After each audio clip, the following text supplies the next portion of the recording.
Okay, so today I want to talk to you about weather systems and most specifically about tropical storms. So remember that all weather is caused by convection, and convection is caused by the uneven heating of the Earth's surface by the sun. So any place where there is warm air rising, we will get lower than normal pressures because rising air carries molecules with it. And where the air sinks back down, the molecules pack up and I get higher than normal pressure. And this results in winds because air always moves from high pressure to low pressure, and it also results in rain forming wherever the air is moving upwards. It causes clouds to form. Now, but today we want to talk a lot about air pressure, and we haven't talked a lot about that yet. So basically, normal air pressure, you want to say that if the air wasn't moving on the planet, if you were at sea level, it would probably be around 113 millibars. Now, that's just a way of measuring air pressure. It's measured with a device called a barometer. You don't have to know that. But if I put a barometer all over the world and there wasn't any weather, it would read about 113. But there is weather. And so what happens is in regions where air rises, there's fewer molecules, so the pressure is lower, and that means it's going to be less than 113. And then there's places where air is falling back to the ground, so it packs molecules in, the pressure goes up, so I get pressures that are above 1013. Now, in order to visualize this, we use a type of map called an isobar map. So what we do is we have a picture of the world's surface over which we overlay these lines. And these lines represent regions where if I had barometers on the ground, they would all have the same reading. So everywhere along this line here, I would get a reading of 1024 millibars, which is higher than normal pressure, so I have an H here. And then at this point here, all of these people on the ground here, if they had barometers, they'd be measuring 1020. In between here and here, I'd get something but higher than 120 and less than 124, because when I get to here, it's 124, and here it's 120. So what you end up seeing are these circles where the high pressures are and these circles where the low pressures are. All right. Now, so if I look at this map here, basically what I can see is this: that high pressure, I have pressures above 113. Low pressure, I have values below that. And what I want you to look at here is the gradient is important. The closer these isobars are together, the greater the differences in pressure and the more force with which the wind will blow. So based on that, I could look here and say, you know what, out here I would not expect to see very strong winds because the lines are far apart. So there's not a lot of gradient there. Like here, I would not expect to see very strong winds. But where the lines get closer together, where the isobars are really close, I have a strong gradient. I would expect to have strong winds here. Now, when these winds blow, let's talk about this. Winds blow away from high pressure and they blow towards low pressure, like we see here. But this is what would happen if the world wasn't spinning. The air would just move in straight lines towards the low and away from the high. But the world is spinning, so we had to deal with coriolis. Now remember, air moving towards the equator is always going to deflect to the west. So look at this. I have air moving away from this high. It's going to deflect to the west. Air moving away from the equator is going to deflect to the east. Now, if I look at the low pressure, air is moving. In this case, it's moving away from the equator, so it deflects to the east. Air here is moving towards the equator, so it deflects to the west. So you notice I get sort of opposite air movements between high and low. And if I go south of the equator, I get just the opposite. Because if I go south of the equator, air moving away from this high is moving towards the equator, so it deflects to the west. And air moving away from the equator is going to deflect to the east. So I get an opposite pattern depending on which side of the equator I'm on. And so what I get then is essentially for low pressure systems, let's just talk about those because that's what our tropical storms will be. What I notice is I tend to get in this case, I get counterclockwise motion in the northern hemisphere because of the deflection of winds, and I get clockwise motion south of the southern hemisphere because of that. And with high pressure systems, I get just the opposite. Okay, I get clockwise in the northern hemisphere and counterclockwise in the southern. Let's just talk about tropical storms for the rest of this now. Okay, so a tropical storm is essentially an organized series of thunderstorms that happen because of convection, but they happen because of intense convection that ends up generating a very, very, very low pressure system, and that causes an organization of a bunch of thunderstorms around a central low pressure point. And these systems, these tropical storm systems, go by different names depending on the ocean basin. So if you're in the Atlantic Ocean, they're called hurricanes. Pacific Ocean, they're called typhoons. And if you're in the Indian Ocean, they're called cyclones. But they're all the same thing, and they all operate for the same reasons and in the same way. So it goes like this. It's all powered by warm tropical seawater. So water that's kind of within the tropical zone, say within 20 degrees or so of the equator, it tends to get warm. And if the temperature gets above 27 degrees Celsius, which it does, then it's able to produce these storms. So what happens is this warm tropical water has a lot of evaporated water molecules in it, and it's very warm. So we get very powerful convection forming. And it goes all the way up to the top of the troposphere, where remember these anvil-shaped clouds. These are two thunderstorms that we see forming here. And basically what you get is a collection of thunderstorms around a central area, and that's what's going to cause these tropical storms to form. So work with me here. So the idea is this. As water rises, the water in the air condenses. We've talked about that before. Rising air cools down, and so it's going to cause precipitation. But what we haven't talked about yet is this.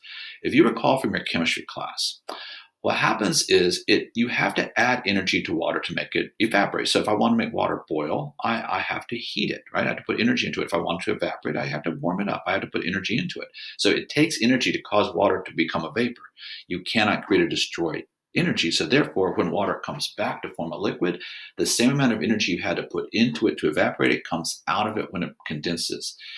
Ordinarily, this isn't such a big deal, but in these storms, there's so much water going into them that the energy released from the formation of these water droplets is significant, and it heats the cloud and increases the rate of convection, making these really large storm clouds. And as a consequence of very powerful convection, I get very strong winds moving in, and I get a very large, low pressure, organized, low pressure system in the center of this, and I get this overall large scale convection that's not just within the individual rain clouds, but over this entire region of the planet. And so what happens is you know a hurricane or a typhoon when you see them because they have this eye in the middle. So here's why that happens. So the pressure in here gets so low that air from the upper atmosphere, from basically the top of the troposphere, is actually moving down into it. Ordinarily, this doesn't happen, but the pressure is so low, we have this downward motion of air. And this downward motion of air also undergoes coriolis effect, and so it spins too. So it reinforces the spinning of the top of the clouds, and the rising air does the same thing. And so this system of thunderstorms is stirred from the top and the bottom, causing this overarching spinning of these series of thunderstorms to occur. And you can see these things from space. I know you've seen them. And so we can see that we have this overall spin, and that's due to Coriolis effect. And the spinning is strongest here where the eye is. And in the eye, I have this very, very low pressure. And so when I get that, as long as if there's an overall strong wind blowing in the upper atmosphere, it disrupts the downward flow into the eye and the system breaks up. But if that's not there, if the upper atmospheric winds are not strong, then that's when I can establish these storms. And so that's why scientists can sometimes predict whether or not a tropical storm is going to form or not. It has to do with the upper atmospheric winds allowing the air to flow downwards into the center, because that's when you get this really strong convection forming. Now, the pressure can get very low, and the lower that gets, the stronger the winds blow. So when we look at these tropical storms, we often see very, very, very low lows. Like they can get down below 900, which is crazy. So the strongest of tropical storms will have pressures that are below 900, like into the 880s even. And then the weaker of them will have them in the 980s, but that's still really low. And so you can see here's a great isobar map showing a hurricane here, and you can see like the isobars get very close together, indicating very, very strong winds. Speaking of strong winds, let's just talk about the eyewall here. So in the center of the eye of these storms, the air is calm. I've been in one as a child. It's remarkable. There's almost no wind. The sun comes out. It's crazy. And that's because you have downward moving upper atmospheric winds here, and they're not moving particularly fast. And they tend to, remember, descending air is dry. So you have often clear skies even in the center of these storms. But around the edge, then we have what's called the eyewall. And this is where the rain bands begin. And this is where the gradient is the strongest and the winds are the strongest. So the winds here, depending on how low the pressure in here, they can be up to, say, 160 miles an hour. I'm going to use miles per hour because I'm used to it. So it can be quite strong. Now, it's worth noting that depending on whether in the northern hemisphere, the southern hemisphere, these are going to go opposite directions. So remember, this is low pressure, so air is moving towards it. Now, if the equator is up here, because I'm south of it, air moving southwards away from the equator gets deflected to the east, and air moving towards the equator, remember the equator's up here, gets deflected to the west. So we get clockwise spins of hurricanes or any low pressure system south of the equator. If I go north of the equator now, remember the equator's down here. So what happens is air that's moving away from the equator deflects to the east. Air that's moving towards the equator always deflects to the west. So this air gets deflected this way, this one gets deflected this way, and I get air that's moving in a counterclockwise fashion. Now, these tropical storms tend to form in tropical waters. That means within 23 degrees of the equator.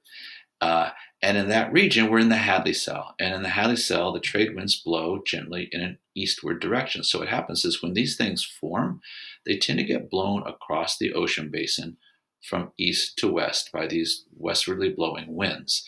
And they often will drift northwards. And as they do, they'll move out of the Hadley cell and into the Ferro cell, and then their track will start to change. And sometimes it will even go back the other way. Now, they've got momentum to them, so often they continue to go in, but they generally get deflected once they cross over that 30-degree mark. Now, when these storms come ashore, a couple things happen. First of all, they do a lot of damage, and yes, the winds are dramatic, with these really powerful storms, and they can snap trees and they can rip houses apart, and I've seen it happen, and it is dramatic. But that usually doesn't kill a lot of people. It usually doesn't cause a lot of environmental damage. What does cause damage, however, is flooding. And so this flooding happens for two reasons. In the coastal areas, the winds associated with the storm cause sea level to be higher than it normally should be. And so when these storms come ashore, sea level can be 10, 15 feet higher than it's supposed to be. And that can just absolutely go right over coastal communities with salt water. Ocean waves are breaking in town. But a much larger problem is just all that moisture that's in the clouds comes down, and this runoff is just so great that you end up with flooding in areas that can be hundreds of kilometers inland. So you tend to get often very widespread flooding as a result of huge amounts of rainfall falling in a very short period of time. So you've probably noticed that these storms they tend not to last when they come ashore. They tend to be creatures of the ocean, and that's because they're powered by warm tropical water. As soon as they lose warm tropical water, they lose their engine. There's no longer that strong convection occurring. I mean, this convection is largely driven by warm water, very, very moist water coming up, and a lot of condensation, putting a lot of energy in the clouds, causing this convection to be so strong. So we find is when these things come over land, they lose their source of water and they quickly die out. Similarly, if they move out into colder waters that are not tropical, again, they lose their heat engine. The water isn't putting as much moisture up there, and so there's not as much convection in clouds. So we find is that there's just certain regions of the planet where these storms will be found, and other areas where they're very unlikely to be found. And if they do move there, they quickly weaken. Now, the world's climate is changing. We'll study that quite a bit this year. And as you well know, the world is getting warmer, which means the ocean is getting warmer. And so it shouldn't be surprising that if the ocean is getting warmer, we should expect to have a change in these storms. So there's going to be more evaporation, which allows us to produce wetter storms, like more water in them, so greater flooding because of that. And also more water condensing in the clouds is going to make stronger convection. It's going to make lower pressures and therefore higher winds. So as the world gets warmer, as the ocean gets warmer, we should expect to have storms that are more powerful and storms that have a lot more moisture in them. That doesn't necessarily mean we're going to have more storms, though. So that should not be true. But what should be true is the storms that do form should be stronger in terms of their winds and wetter in terms of the amount of moisture that they bring ashore when they hit. So that's it. Thanks for watching.